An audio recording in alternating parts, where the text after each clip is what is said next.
If you like our 15-minute conversations of in the shoot episodes, that's exactly what you get today. You have our single topic discussions, lengthen them a little bit, add some multiple topics, and that's what we're going to have to do all day today. Here we go.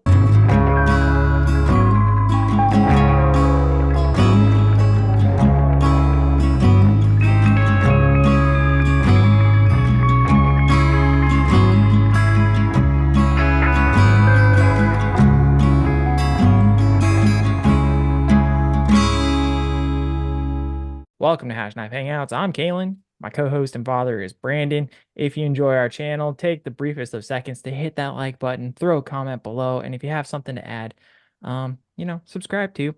That'd be nice. Anyway, I got 17 things on the docket, so we can do rapid fire. We can just not worry about making all the way through, but I have some of the best, some of our favorites, some of the worst. Some of the topics are things we will cover, we have covered, or we plan to cover one day.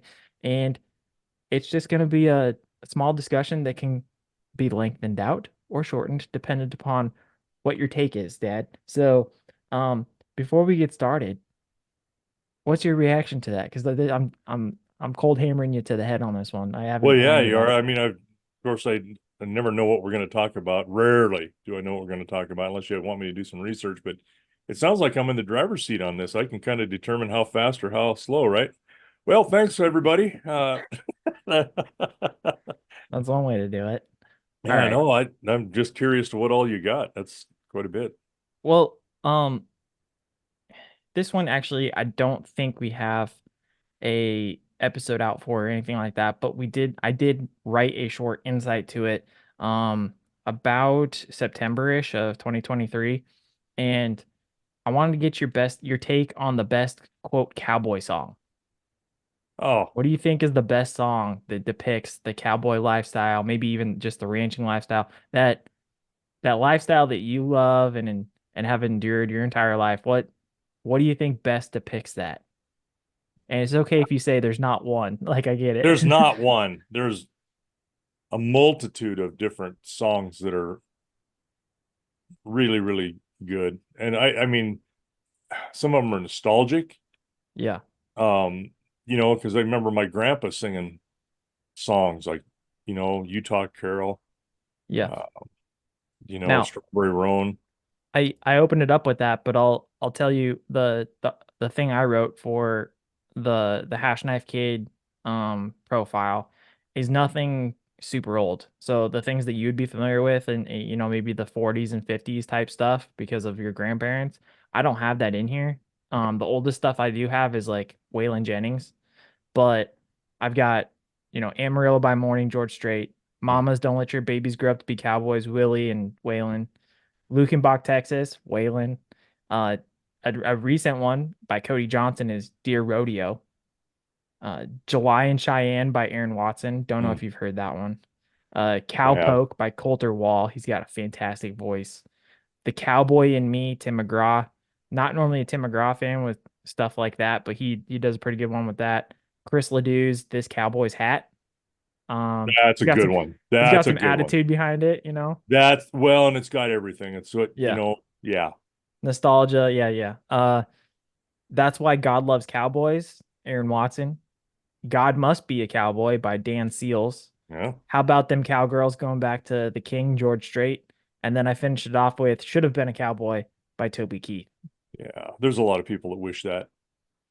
Well, that's why I figured, if you I don't never know what got they're your talking about. chance. I'll tell you, here's one that this is one that your mother would come up with Uh-huh. because when we first met, Is it Desperado by the yes, Eagles? it's an Eagles song. It reminded her of me. She goes, "Oh my God, that is so you." I find it hilarious that she looks to a rock band to say that, but yeah. Yeah. But I mean, there's some truth to it. There's a lot of truth to it actually. Desperado. Yeah, that's a good one. Out riding fences, and it's like, yeah, I mean, I've taught her a lot, and she's like, "Oh my God." But that was one of the Yeah. first ones early on. I should have But those done are, that those are to really good ones. Those are modern, actually really good songs. Yeah, and well, something that I do plan to do eventually, maybe as warm-ups to some of our episodes when we're in the same room. I have a ongoing list of reactions, Oh, you want the me to YouTube. dance? Sure. No. The Oh, the YouTube okay. world is famous for reactions to songs and viral videos. Okay. And something I kind of wanted to do was take songs that are more popular and on YouTube and just see how a rancher reacts to these songs, Oh. whether you think it's good or not. And like I said, we may put it up, we may not, but I just want to like something to sit there and like as a impromptu warm up for each episode we do. I was thinking of doing that. So Well, you did, but I think you were just, I don't know that you filmed that or not. When you wanted me to listen to a song by, was it Anthony Oliver? yeah, yeah, I didn't film that one, but Yeah. And I was like, but it was an important one, kind a of lot of politics a involved song with of our it. times. Yeah. Yeah. And I'd never heard the song before. And I was like, whoa, Yet oh, you kind of neither had nailed that. anybody else until 3 days before that. Right. Well, yeah, but it was like, well, you know what? I wonder if a politician would listen to this and Yeah. figure out that how much disdain and what the grassroots, what the real people are thinking. Well, and I think that should go maybe into the conversation with this is what do you think makes a good song for something like that? Because I'll tell you, Coulter Wall is one of the more modern guys that has a fantastic, deep, gravelly voice. Mhm. Um, but it's also really cowboyish. And Joe Rogan has talked about trying to get him on his podcast to discuss it with him because he loves some of his stuff. Because it's very similar to Zach Bryan, if you've ever listened to Zach Bryan, but it's more cowboyish instead of just modern kind of countryish folk. Um, and part of that is because Coulter Wall is he's like Dale Brisby. He's an actual ranch hand on a ranch, I think in Alberta somewhere, maybe Saskatchewan, but he's out there, he's working cows all the time and he just writes songs and sings. And he's one of those kind of like an Oliver Anthony. He did some recording on his phones and stuff and uploaded it and then just kind of got a slow following over time. And people have found that they love his music. You know, I'm no music mogul, obviously. I mean, I know what I hear, and if you ask me who sings it, I don't, Yeah. and half the time I don't hear the words No, unless it is really meaningful. I mean, if there's something that you want to listen to, I mean, that's one of those things that you have to have that. I think they call it a hook in music sure. or a lot of things, right? Where you want to keep people listening or they like it. So one is the beat. Obviously, Yep. that's the first thing that gets my ear is that thing pleasurable to listen to? Is it, and sometimes it's I don't know, it's a real uh animalistic uh type of emotion that comes up that, I mean, we're a species that is big on the drum. I mean, look at every culture heavy into drums. So there's a primeval type of uh feeling or in syncness, if you might want to put it that way, that goes along with that a beat of a song. The voice certainly goes along with, how that is continued on. It's a little more refined, I think, in a way. And then, of course, the words. So um, there's some songs that I know that I can still recite. Um, but it's because it's got an emotional meaning to me. Like Yeah. some stuff my grandpa sang. Um, you know, great stuff like that. Both my grandpas, one of them having the radio on and singing to it and then telling stories, and the other one just had no radio, no TV, basically, and he just sing. So there's that part of that I think is really universal. And if you can tap into that, you don't even have to be that great of a singer, you know. But if you meet those things, those criteria, to me, it doesn't matter who you are. And there's a lot of these people that I have no idea who they are anymore in music, and it's not really country music anymore either. I mean, there's a lot of stuff that I hear on the radio. It's like, that's not music. That's not country music. There's a lot of rock in it, or at least pop. So, but when you get something that does one of those things and brings back nostalgia, is a huge one as you get older, for sure, then then you got a winner.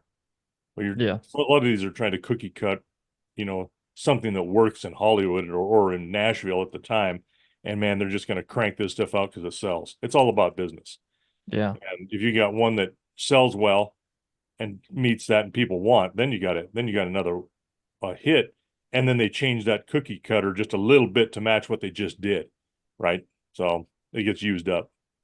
Well, and to people are probably screaming on the other side of the screen right now. They're like, "What about Ian Munsick? If you've heard of him, he's a kid down in he's I say kid, but he's roughly my age, maybe a couple of years older, down in Wyoming.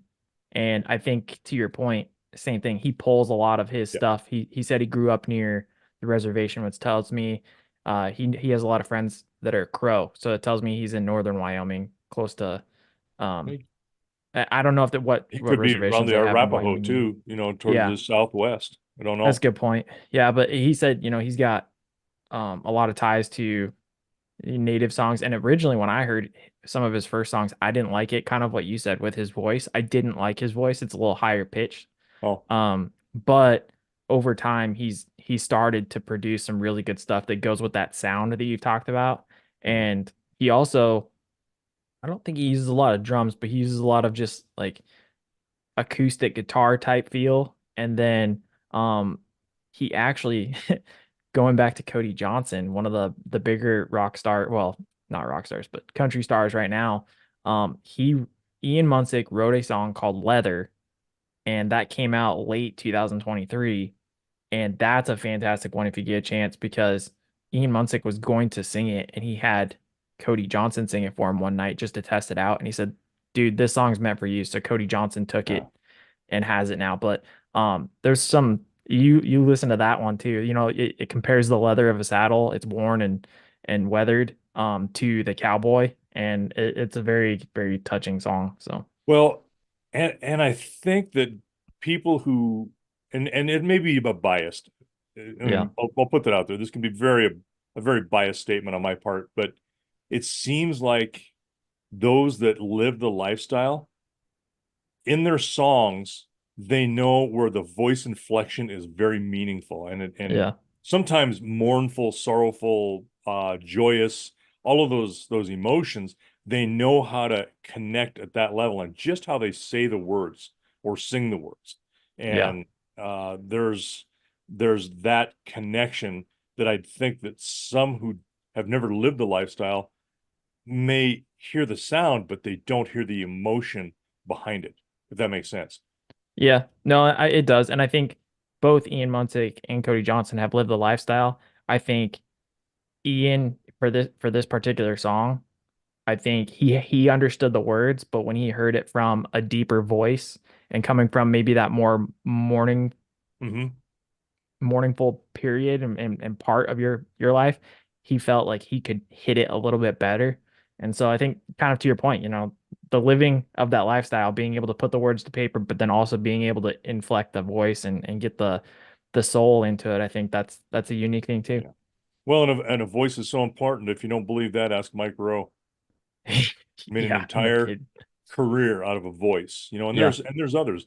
Uh, Sam Elliott is another one. Oh yeah. Good Yeah. actor, but he when you listen to national radio deals sometimes, you can hear him. An example of that, I think, was last summer, last spring. Of course, the Forest Service was doing their normal PSA stuff and trying to create more fuel for the ground to get even worse fires. But just ask your brother. Uh, but he's the voice of Smokey Bear, Oh, okay. Yeah. and I heard it and went, "Oh, that sounds like Sam Elliott." And then I Yeah. listened some more, and when I heard the ad again, it's like, "Oh yeah, definitely Sam Elliott." And then I saw something that he was doing stuff for that. So voice is really, if you look at it right, um, and in a connective type of way, your voice is an instrument as well. I mean, everybody sounds, a little bit different. There's a little bit of voice inflection, how your cadence is, all kinds of things, just and the resonance of your voice. I can hear in my head, I can hear my great grandpa, my grandmas. You haven't heard their voices in decades, but I hear them in my head. They're distinct. Everybody's voice is distinct. So that has a connection to it as well. and you don't have to know the person. It's just how they use their voice as an instrument. Yeah. Um, we'll move on to acting. We have an episode coming up here soon. We ended up having more of a discussion off air afterwards, but I want to do kind of the longer version. What do you think is the best Western? And this one, the conversation we had, I kept you tied down to a movie. I'll open it up to movie, show, or series. I know for the series you immediately went to Lonesome Dove, which is three Yeah. parts, I believe, three, 4 parts. Oh, that's Um, yeah, at least it's longer than that, maybe. no, I I actually know just that we watched it did a recently. marathon one time with your mother and I and some college friend, and I think we started those movies series at like I don't know 8 at night and finished at like 4 in the morning. Rookies. Yeah, don't do It's that. just stupid when you're in college. Apparently we had nothing better to do that weekend, so at least we're staying out of the bars. Um, so what is it? Are you gonna stick with Lonesome Dove, or are you gonna go with something like uh Clint Eastwood with Pale Rider, Well, Josie Wales, yeah, those things Hanging are all. High? I mean, the story's the same, right? I A mean, you lot of got the the times, yeah, protagonist, the antagonist. I mean, you're saving something. I mean, so the plot is not super deep, right? yeah, It's about character development in those. So yeah, I'd have to pass on those for being really, really good. I'm not saying they're not good movies and I don't enjoy them, but as far as something that's really epic and tells a really good story, again, it's not fair to compare a 90-minute to 2 hour movie to a mini series. That's sure, because you got time for the character development, which is really where you get the hook again. yeah, So I don't know. Lonesome Dove is a good one. It really is, in spite of the couple of the flaws that you see in there, yeah. and I Like mean, like Hell Bitch being a mayor and she's really a yeah, gelding. yeah, and there's another part where Gus is riding across some country and it's starting to snow, and in the trees in the background you can see a telephone or a power Hmm. transformer. Yep. If you look close. I mean, but those are tough things. It doesn't take away from the story because most of the time most people don't, and even me, I noticed it, but I didn't. It didn't just detract. My mind went instantly to God. Either somebody missed that or they just figured, oh, there's nothing we can do about it. So Yeah. I would have thought they'd at least put some piece of something in front of it to paint it green and it would never be seen. But it doesn't matter. So my mind goes there, right? About Right. doing things to perfection, so where it's flawless. But then you go right back to stories like, yeah, okay, good. Yeah, doing things to perfection and flawless, but then you see our YouTube videos and sometimes we got some stuff in the background. We're like, what were we doing? Uh, Yeah. the other thing would be uh, we've actually had in-depth conversations about this, like hour-long conversations on here about Yellowstone, the series. Um, we have such a different take on that because it's not a I hate it or I love it type thing. It's definitely in between because they do a good job of depicting the lifestyle, but then the drama behind it and some of the outlandish stuff, it's like not quite. Like with the gelding being a mayor in the show with Lonesome Dove. One of the first scenes in Yellowstone being that he pulls a 600-pound calf out of a and he just happens to have a calf puller with him. Wasn't quite that bad, but it's yeah. I see that and it's like not realistic, but I also remember some of the movies that came out that people liked, and it made the price of hats, boots, and pants go skyrocket because everybody wanted to wear that stuff. And it's like, you're out of your freaking minds, people. Yeah. So what gets me is we've had an influx of people here, and some of that's driven by Yellowstone. The tourism's fine. I get it. They want to come and see this, and uh, Montana's such a diverse state in its topography and the animal, the wildlife diversity too. We got the most diverse wildlife populations of any state in the union, and little known fact, but because it is such a you go from high mountains to low plains, and people come to see that it's good. They want to stay because of it, or move here because of it. They have no idea what they're getting into, and they bring their culture here that absolutely destroys uh what we're trying to hang on to. Well, not And only that, but they always come. I shouldn't say always. They often come because of the culture and right. the community and all that, but then they don't realize that what they bring and the values that they try to insert upon others does exactly that, and it does the opposite of what they came here to be part of. And that's what Yeah. frustrates, I think, probably most of us is because of that. Well, sometimes that's the arrogance behind it. I had an individual Yeah. tell me, we were talking, had a discussion, and he he said something about his old job where he was at. And I said, where was that? It was like in law enforcement. And I said, where was that? He goes, um, like Sacramento. And I went, oh. He goes, yeah, I see the look on your face.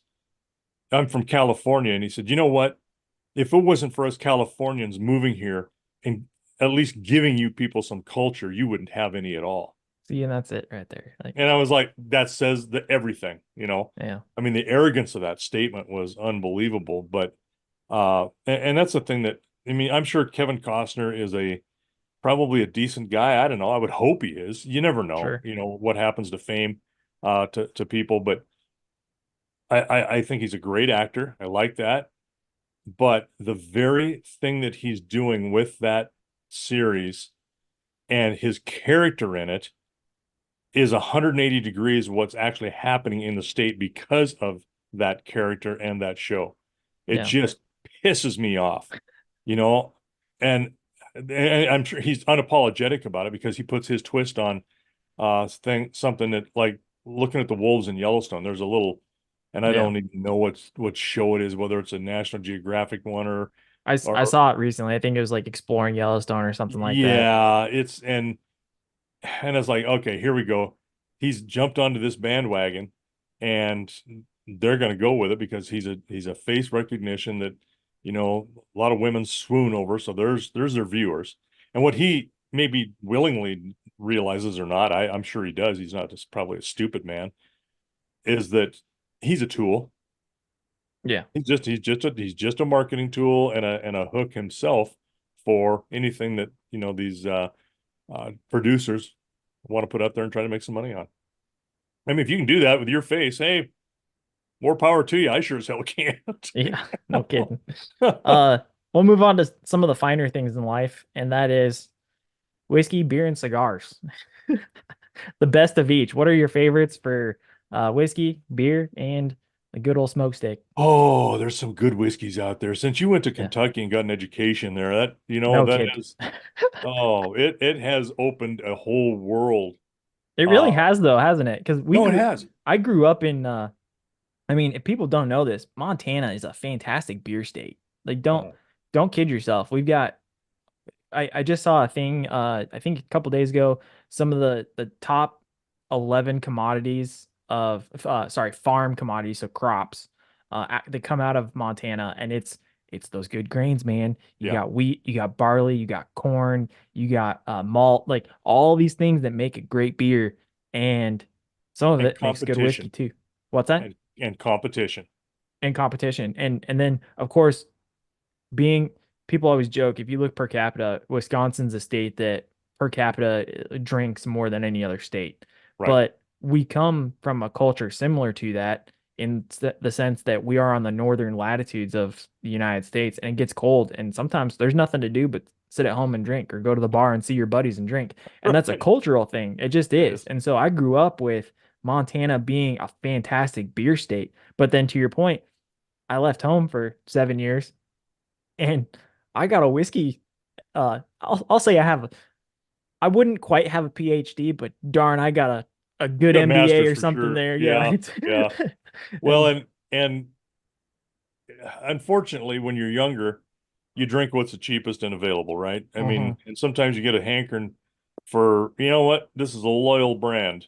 yeah. And beer drinkers, whiskey drinkers, there's some real loyalists there that Well, they look want. at the NFR. Look who promotes the NFR. There's two companies, Right. beer and whiskey. Jack Daniel's Old Number Seven, Yep, and of Coors. course. Yeah. Yeah. And so um that's a business deal, but it does drive those sales for that Right. culture. Uh and I know a number of people that also have, you get to talking about it and they're like, oh yeah, I like to taste different whiskeys or go to tastings and like, really? And so you'll get together and maybe have, 4, 5, 6 different bottles of something. And you're taking just between all of them, you're maybe doing 2 shots, 2 ounces. I was gonna say I mean, sometimes 2 to 3 ounces at most. If you pour all yeah, 6 of them out and you try a little bit, yeah, you're right. And because you got to do it right. I mean, there's a way to do it. And I've learned how to do it right. Went to yeah. some breweries, or some distilleries, but um yeah, I mean, there's some really, really good whiskeys out there, and then knowing what to look for and expect or try to expect just by looking it over, and it's like wine. Does it have legs? Yeah. Does it have, is it a lower proof? All of those things that you can do ahead of time, the smell, if you have a very good sniffer, like, I was gonna say that's the struggle for the two of us is the sniffer. yeah. So, but but really, it becomes almost a and I'm nowhere even close to that, but it's almost like an art form. And I think with sommeliers with wine, it's similar. I mean, you don't have to be super good at that, but at least knowing what you're sniffing and what Yeah. it's doing, I think adds to it. And maybe the part of that is just being taught how to do that. Going to some distilleries and some really good, and they all do the similar things in how to evaluate, those Yeah. drinks. So, uh, yeah, I don't know. And it's not a bourbon that I like, but one of my favorites is Angel's Envy. You know, Oh, you like the rye. I like the rye. Yeah, It's a which little harsher, but it's sweeter. it's essentially, if anybody knows the mash bill, I think it would technically be a rye or a bourbon if it had enough corn. But other than that, Right. it just has it's a rye based whiskey, Yep. so 51% rye, and that Yep. makes it not bourbon. So Right. And so there's one. You got another one right down the road from you, Patton.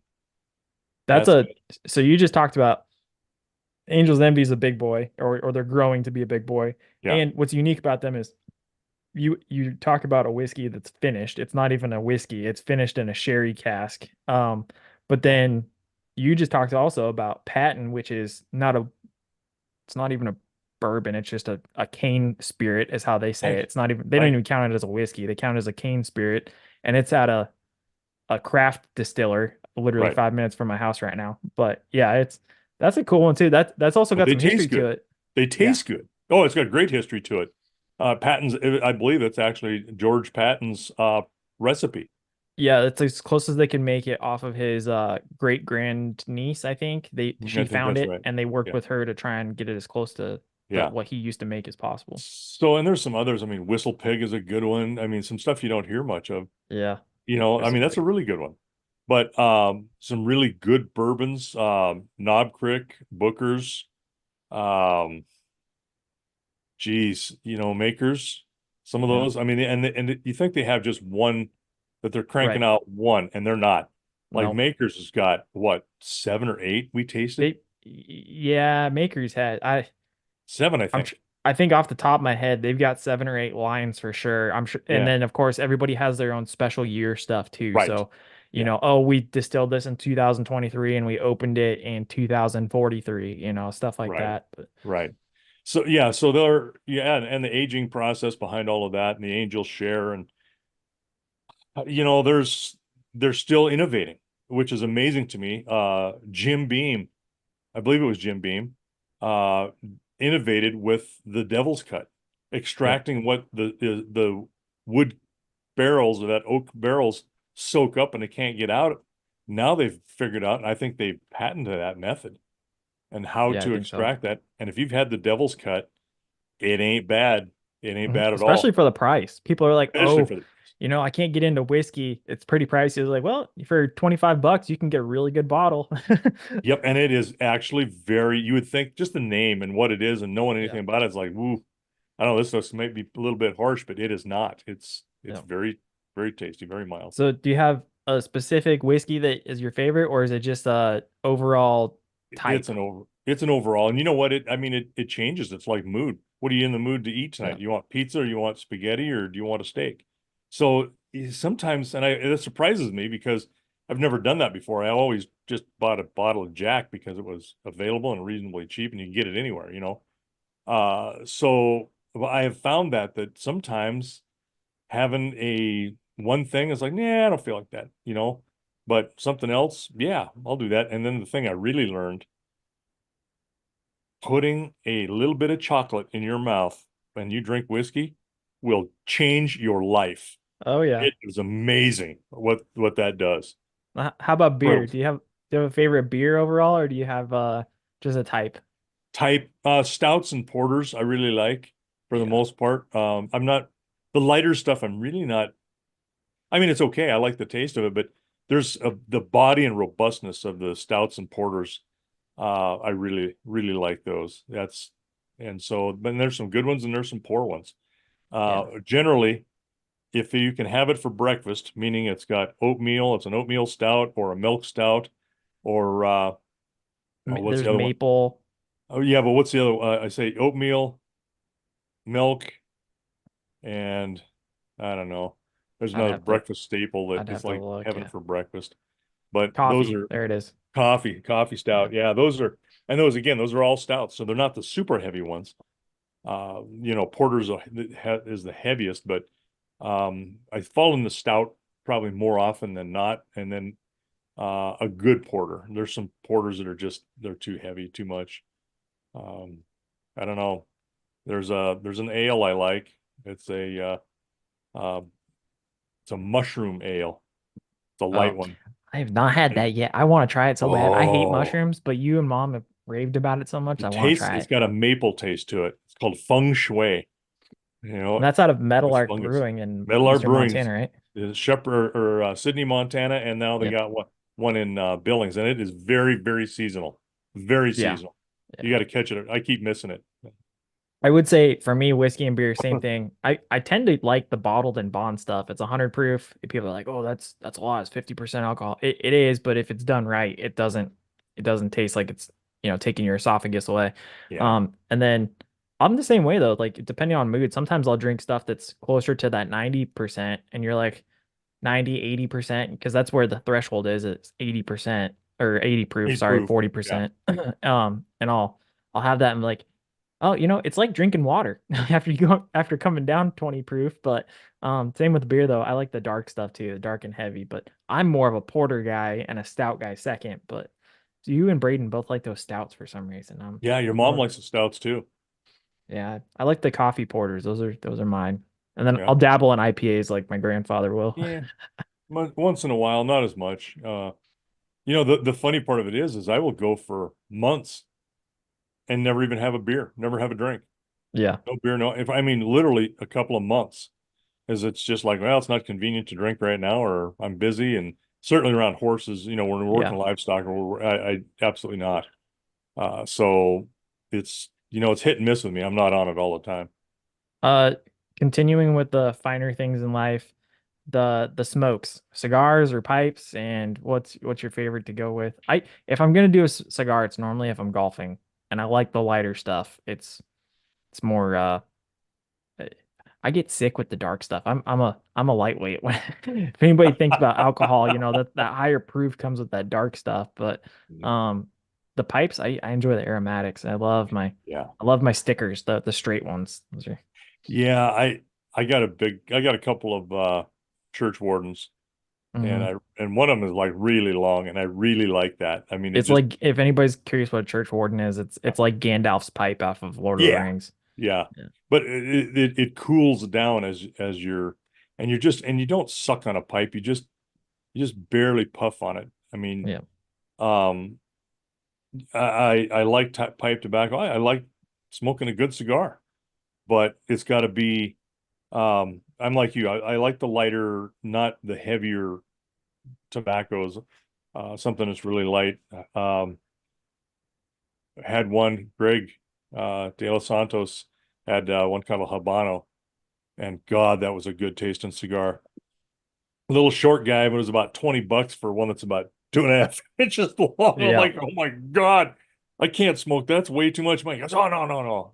I want this for this. If you had a regular size cigar, that thing would be around the $50 mark easily Yeah. for that And cigar. it would take you forever to smoke it And too. it would take a long time. And it's not like you're trying to do that, but it was good. When I was a warden, I'd go in the backcountry a lot, and I'm alone, and I'd have a horse and a pack horse, and I'd have everything packed up, and then I'd buy those Churchill rejects, ones like Winston Churchill smoked, and they're big, long buggers.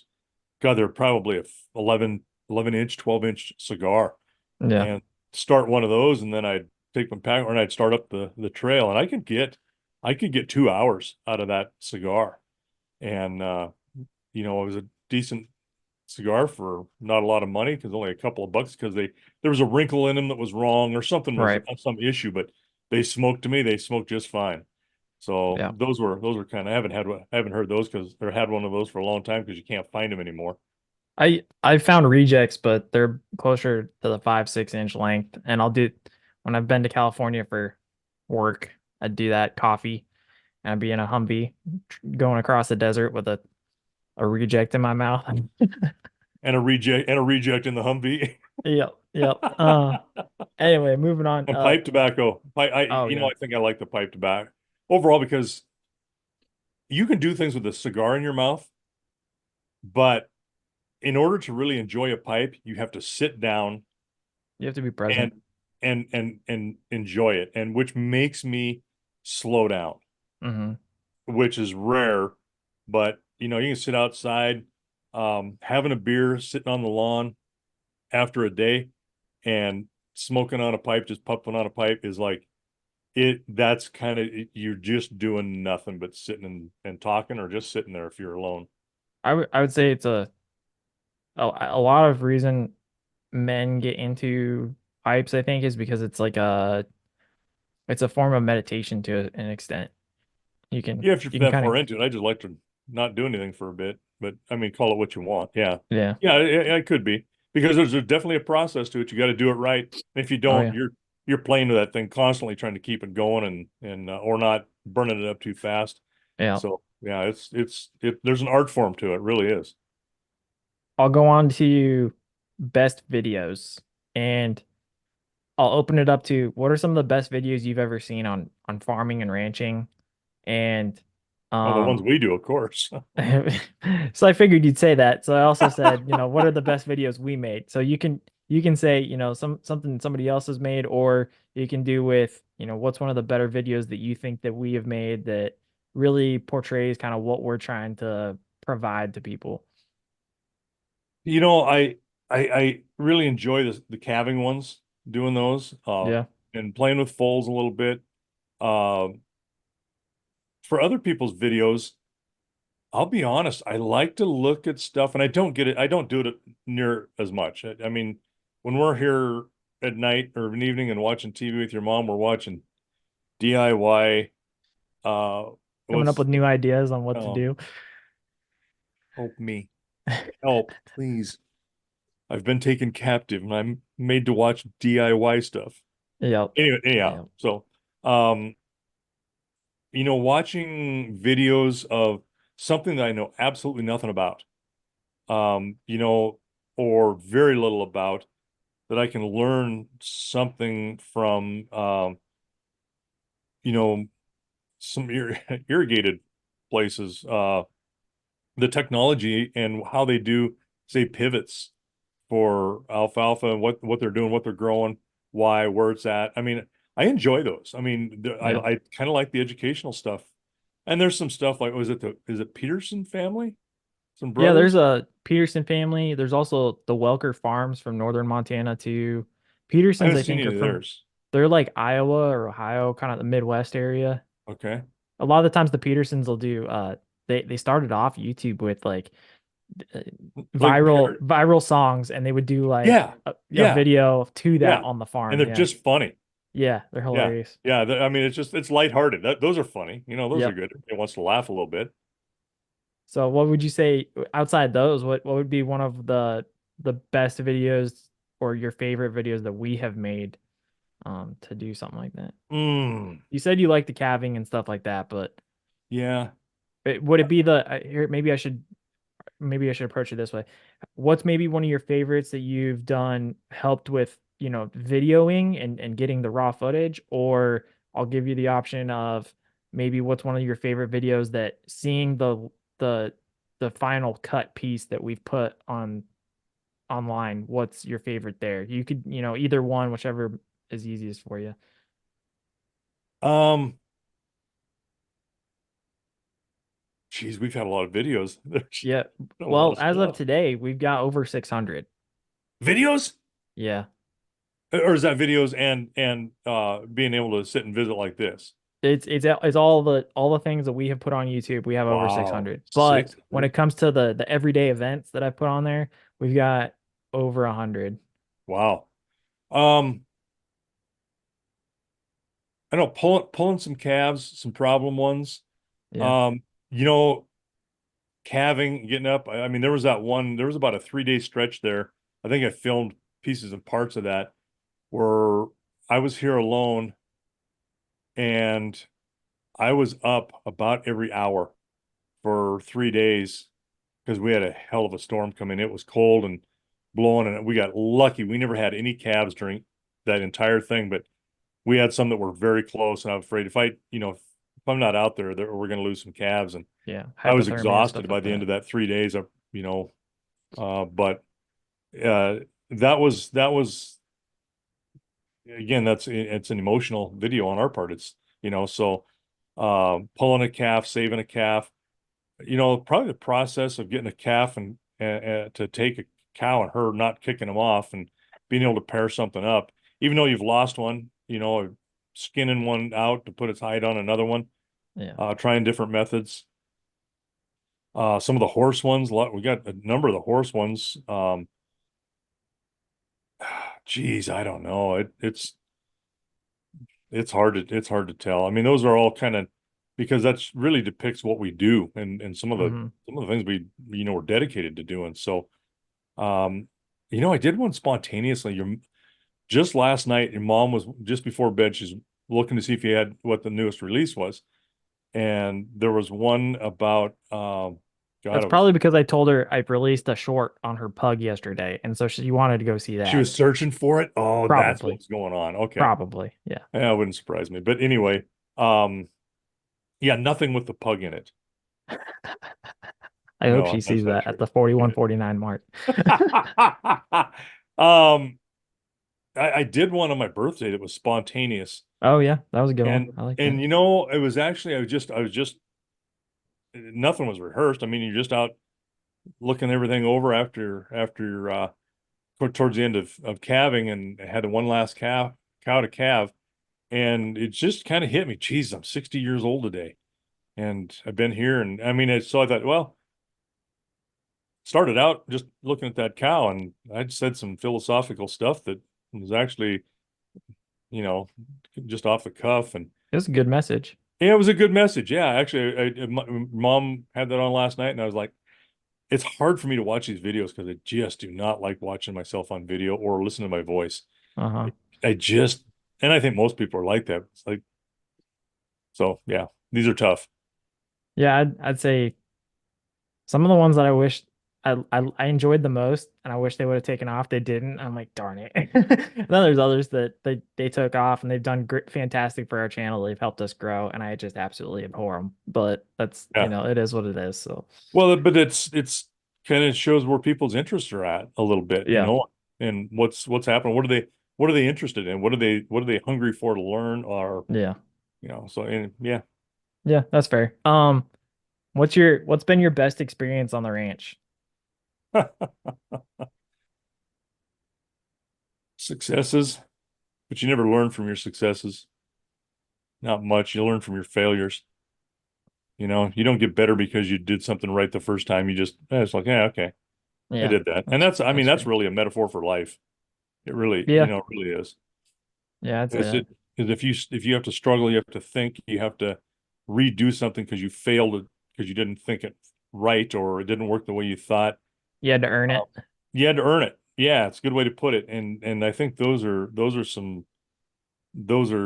things.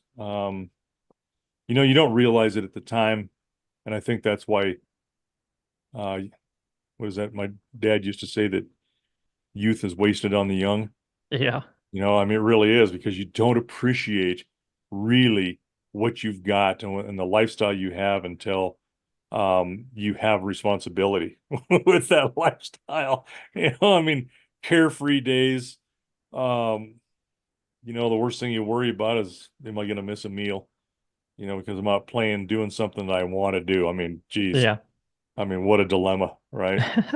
Growing up being lucky, very lucky to live in an area and a place and do some things and people around me that I cherish and long for. I miss those people. I that's one thing that is a culture that continues to have issues with race and talk about racial reparations and all these things. The one thing I've always felt like we don't have white privilege, but we have definitely had an amazing opportunity provided to us by the for me the five generations before and for you the Yeah. four generations before that led us to where we are today. And I think that's the one thing that's the most appreciative is the fact that we got that lucky opportunity to be where we are doing what Yeah. we do. Yeah. I mean, that's God's hand in that. I mean, who puts you where you're at? I mean, how does that happen, right? I Yeah. mean, these souls on the planet, and you're doing certain things and around certain people, and I don't have the answers for that. I really don't. But knowing that I could be somewhere else and a completely different person, a whole lot worse circumstances, maybe some better too. It isn't like we don't work for this. Right. Anybody in agriculture, I don't care whether you're sitting on a combine, that's got its own unique set of stressors and uh, challenges and opportunities and good and really good things too. So um, that's a perspective that you can't come away with without living those particular um, lives in that small niche.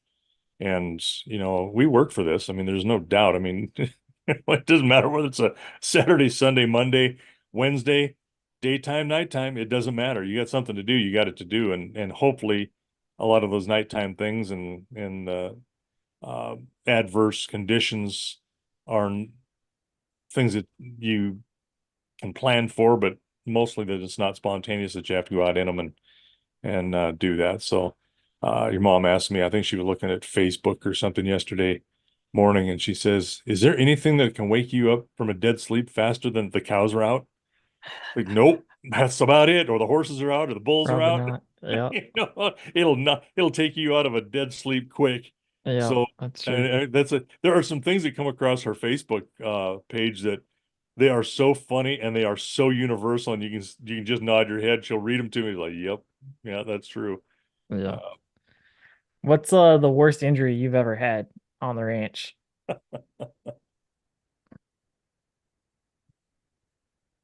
your mother broke my heart once. It's right here's a little scar. Worst injury I've ever had? I say it's Oh, probably that one in it's an easy 2012, one. right? Yeah, 2012. Went off a horse. He was, I don't, still don't know what happened. I can assume what it was, but it doesn't mean it happened. But um, come off of a horse he was headed over a little cliff, and he turned, and I kind of made the decision to, at the same time, kind of bail and hit, roll over. I knew I was gonna, if I didn't fall right, I was gonna break my neck. So I really tucked my head and hit on this shoulder, flopped completely over because we were at a fast run, and launched me through the air, sat up, and there was a cloud of dust around me. And immediately, I knew I was going to get the wind knocked out of me. I mean, you just know that. And I hate that feeling. God, I Yeah, hate that's that pretty feeling. helpless feeling. Oh, I hate that. And so I knew a couple of things before it happened. I went, oh, okay, I got to turn my head. I got to fall right, or I'm going to break my neck. This is going to hurt. And the third thought was, all right, you're gonna get the wind knocked out of you. And this is all as it's happening, going in real time. Yeah, I'm gonna get the wind knocked out of me, so I just can't panic and just it'll come back. You just got to try to get your breath. I was right all three times. And my neck is still kind of messed up because of it. And that's been 10, 11 years I later. But say we're closing in on 12 now. yeah. And so I sat up and couldn't get my breath. And then I couldn't get my breath. And I still couldn't get my breath. And I reached down. I couldn't lift my arm. And I went, oh, okay. Well, I've broken my collarbone. I know that. I could feel that. And I knew I'd busted some ribs the way I hit because I've had busted ribs before. They're not fun. But I was like, oh, there's different spots. There's a lot of broken ribs here. And then I went, you know what? It dawned on me, God, I've punctured a lung because I couldn't get that breath back like I needed to. I could wasn't the Right. panicky feeling, but I just couldn't get my breath. So I went, yeah, great. I've punctured a lung. Wonder how bad. And then the thought occurred to me because where I hit, I think I might have broken my shoulder blade. Well, I got up, got myself up. My horse turned and he went home. I'm like, great. So I crawled up onto the top of this cut bank and up onto her because I was down by the side of the road. And I found my cell phone. I called your mom. Said, hey, can you come get me? I'm just east of the house here. And by the way, Braden was home. I said, can you have Braden catch my horse? He's right there by the barn because I knew where he was going. And so there she goes, okay. Well, she thought I was out by the corral somewhere. Just east and couldn't find me. She calls back, and by that time I'm walking home. Well, every step I took, my shoulder would just flop. It wouldn't Hmm. stay in place. I mean, and I'm even holding it up like, I used to be an EMT, and you teach people how to hold or stabilize their arm. But even stabilizing it, my shoulder was still flopping around. And I'm walking, and it hurt. It hurt a lot. Still couldn't get my breath, and the sweat's just pouring off of me. Shock. Oh yeah, and it just, pain. Yeah, and it just the injury itself. I mean, there's some autonomic stuff that goes on there. And so finally, a neighbor she saw me walking. And if I'm walking down that road, I don't think I've ever walked down that road for any reason. And, like the 27 years we were there. And she saw me, she comes down the road with a four-wheeler and says, hey, I'll give you a ride. And I'm like, no, thanks. Yeah, I'm There's good. can't do that. Not, and I didn't tell her what was wrong with me. And finally, your mom comes down and she's getting the vehicle, and and I'm still holding it up. And I said, well, I think I might go to the doctor on this one.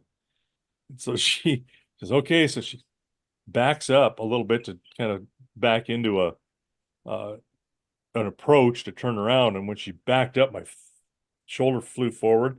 So she stops. As soon as she stops, Flew back. it flew back. And every time she'd either hit on the gas and accelerate, or brake, it would flop forward. And she goes, "Oh my God!" And I said, "Don't Just just drive drive. Yeah. gently, but drive. Nothing you can do about it. It's just flopping around." And so we went into the dock, and she got me in Braden to taking care of the horse, and so she took me into the emergency room, and I mean, I got dust all over me, and they took me in the ER and sat me down, and of course when they see guys like me come in, they assume it's a horse wreck, and sometimes they're right. And they asked what happened. I told them, and they said, "How's your neck?" I said, "Yeah, feels better than this does, but you know." So they never even really checked my neck out much, Yeah. which is kind of amazing. But then the doc finally came in, and it hurt. I mean, and he said, "Man, you look like and I'm still sweating. I mean, just sweat still pouring off me. I'm just soaked." And he says, "You look like you're in a little pain." I said, "Yeah, kind of like to have something with that." And he goes, well, okay. He says, starts grabbing my arm, and I said some things to him. And one of them was something about his bodily safety might be in jeopardy because I'll get up and do it. And he's like, oh, I think you might. I go, count on Yeah. it. And he said, didn't, is the, are the drugs working at all? The painkillers? And I go, they haven't given me anything. He goes, what? Oh, no wonder. He goes, well, let's get something in you. And that's where we found out that morphine doesn't work on me. They give Yeah. me Just makes you angry. 4 different shots of morphine in, I don't know, like an hour. I mean, they give me a Yeah. lot of, and it kind of dulled the pain, but it was still just as intense. And so he said, yeah, sometimes that happens. It just doesn't work. So then they give me, Probably I, ketamine, right? no, I think it was, no, it wasn't that. I think it was Percocet Oh, on okay. top of that, I think. And that did the trick. I mean, it helped, but so then they got me into X-ray and X-rayed, and they were my all my ribs were five different spots on the side of my rib cage that were busted up. I say it looked like a It looked from like a shattered glass. My bones, the shattered ribs looked glass like, or a spider web is what I've told people too. yeah, no, it looked like, have you seen a like tempered glass breaks into tiny little shard? That's what they Yeah, look like all over there, yeah, and they're like, holy crap! And then they saw my collarbone was busted up. They thought that was in six pieces, and then my shoulder blade was in three pieces, and so that was it was significant. I had surgery, and they said, "What do you want to do with the shoulder blade?" And I said, "Well, is it going to heal like it is?" And he said, "Yeah, it's a little crooked." And I said, "Oh, it doesn't hurt anything. Let's go ahead and just leave it. I mean, there's no sense yeah. in." And so we did, which, yeah, I got issues with it because it lays flat against my back instead of kind of out curved like the other one does. Um, Went to surgery on the collarbone. They put a plate in it, and they found it was in 17 pieces, and some parts weren't attached. So that was a hell of a wreck. That's How probably long how long was that recovery? oh, I don't know. I worked hard on my rehab. Yeah. I You wanted did full like range of motion. 2 to 3 days on yourself. Yeah. Mm, I yeah. doubled what the physical therapist told me to do. And I mean, I was doing stuff, laying on my side and doing these exercises and I mean, I'd get like, holy crap, that hurt, and tears Yeah. are coming to your eyes. But I doubled what they told me to do because I wanted to get better, and I went back after like a week of doing these. I think it was like a week or 10 days, I don't remember. And the physical therapist was just snotty with me. And he goes, "You're not doing your exercises." And I'm like, "The hell I'm not. I'm doing twice what you told me to do." And he goes, Yeah. "Oh, well, yeah, you just do what we told you to do. You're not fixing it because you're not strengthening it. You're just continuing to do more damage." So I did what they told me, and it was amazing. Those guys have that dialed in. They do know what to do. Listen to them. If you got some physical therapy to do, yeah, it hurts, but you know, don't overdo it because then I really started healing up, and I think I was out. I think I was well, I was doing stuff, but I was still working that outside job, and they wouldn't let me come back. I think 6 weeks is when I was out. It was Oh, you had 6 weeks off, huh? 6 weeks. It was brutal. 6 weeks. It sucked. Yeah. If you think you want time off, no, it's No, not as fun it's as you think it is. if we were No. doing this at the time, it probably wouldn't have been so bad, but yeah, Yeah, that's yeah, still a long time to be off. yeah. And we had a TV, and I can tell you this, that You wore it you'd out. read for a while, but I'd fall asleep, and and then I couldn't sleep at night. Well, I slept in a recliner for about six Yeah. weeks. I couldn't lay down because I couldn't breathe because all these broken ribs around my back and side. Yeah, it sucked. It was not fun. We'll move on to that should be the worst thing I think I got on here. I think Yeah. that's the worst one. Yeah. Yep. Favorite critter on the ranch, horse or cow, or both. Your mom. She's my favorite critter. That's not nice. Well, no, I don't mean it in a bad way. So that means by I don't know, association, your favorite critter is the pug, right? No, he's pretty high up there though. Don't tell your mother. I mean, yeah, we'll keep it amongst ourselves, but he is pretty Yeah. neat. Um, a favorite. There's some that are more favorite than others, and some of the horses. Some cows are more favorite. I Yeah, mean, you got a soft spot for some that you've saved their life. You sure. know, um, even some of the cats. Little bandit. She Bandit, yep. she is a cross-eyed, blue-eyed. I think she's like Siamese and Himalayan or something. Yeah. And Fuzzball that weighs all of oh 3 pounds. yeah, she is a scrapper. Yep. Uh, but I think she's like 12 or 13-year-old barn Oh, cat. yeah, she's old. Yeah, you come out there and she is all over it, and she will run out in front of you and lay down and roll and expose her belly so you'll pet her. Yep. And if you're out there in the middle of the night trying to mother a cow and calf up or pull a calf, she's right there. She wanting to say hi.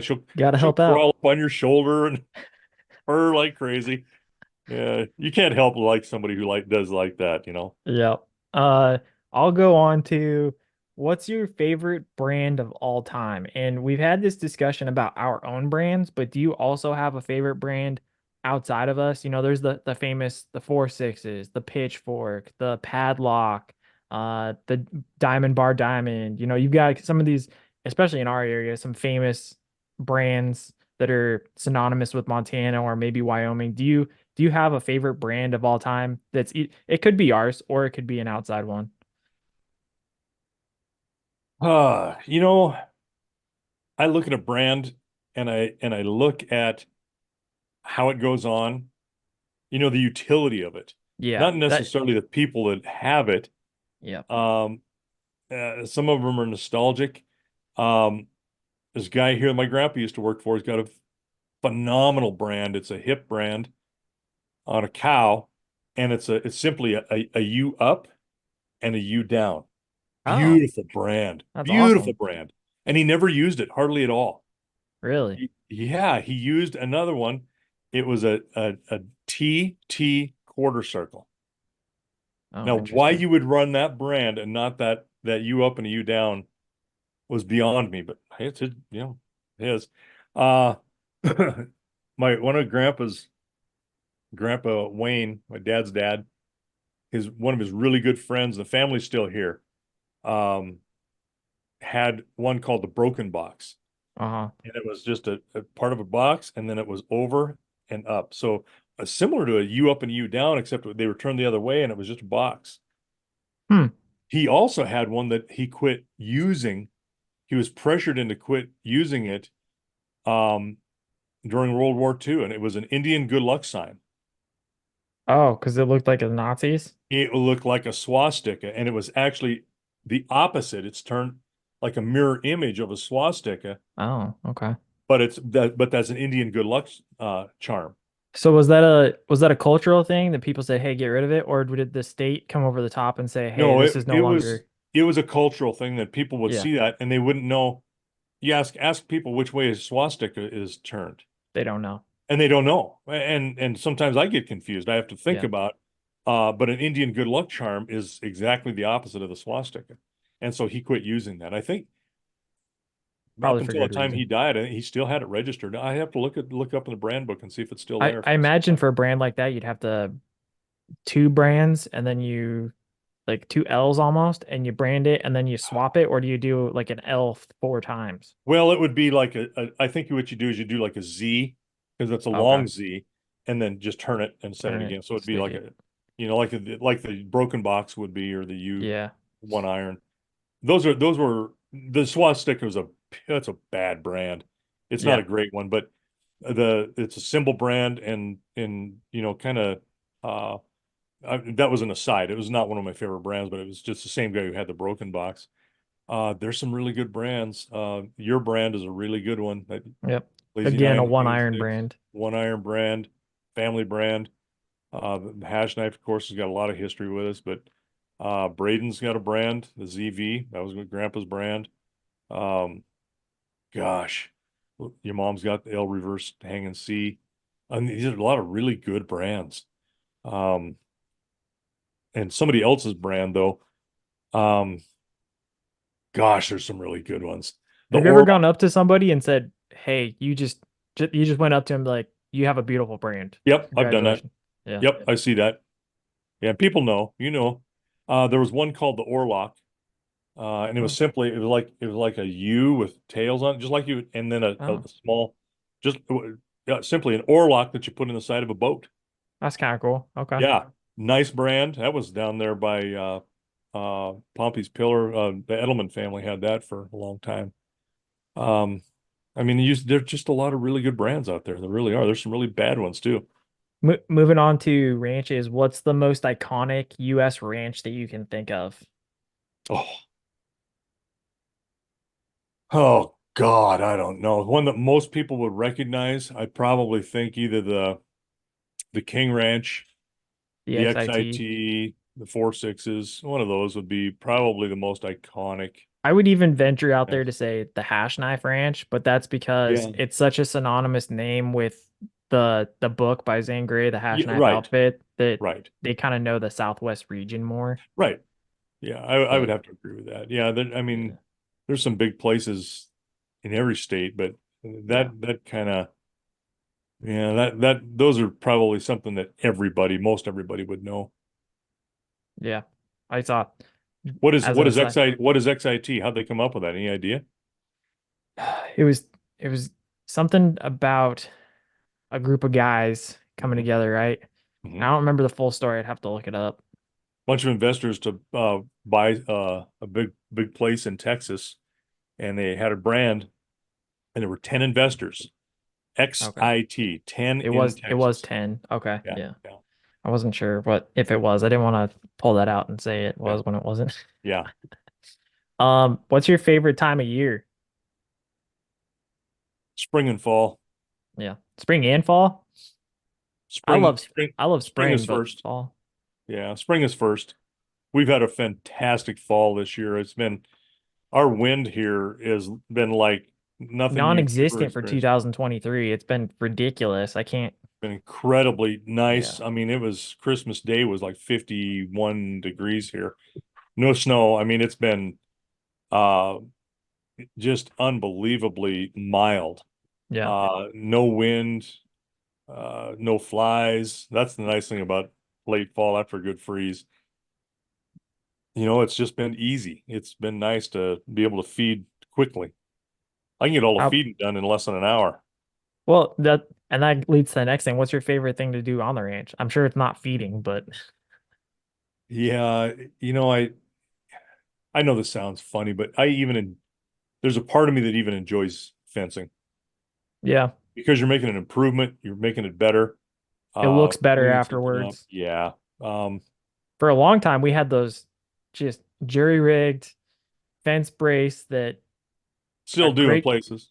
yeah, great uncle had that made out of telephone, uh, Telephone telegraph wire cross pieces. Yeah. and Yeah. it looks horrible. And when we switch those out with something good, and it brings a small tear of joy to your eye every Yeah. time because you're like, oh, it looks so much better. Yeah. And more functional. It's not Yeah, rotten down. I mean, you got to take a look. It's 60 years of service that this thing's had, some of them. So, yeah, I mean, closer that's to quite a 80. bit. That's a good run. Yeah. So anything that I'm doing that improves a place, makes it easier, makes it more usable. Even a small thing, like I built that cattle rub. Yep. Uh, you That looks know, good too. That comes yeah, out. I think that it's came out in working. January. Yeah, it worked out well. Um, anything like that that's going to make things easier, better, and long lasting. Yeah. And that includes, working a horse that's our own. Seldom do we get to, we don't hang on to horses. We either have client horses to train or uh, we're training them to sell them. And when you have the ability to hang on to a horse that's nice for somebody, your brother's got one coming up. Um, you may have another one coming up and maybe a couple of replacement mares that we'll be able to use and train them. So that'll be really nice to have those available.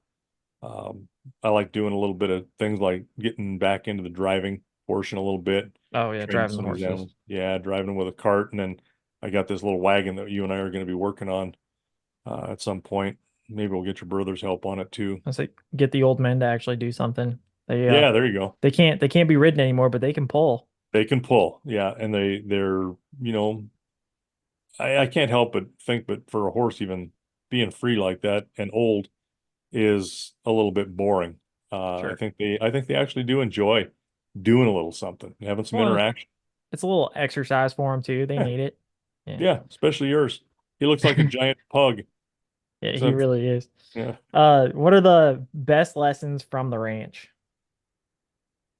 life lessons, life, I'll leave one. death.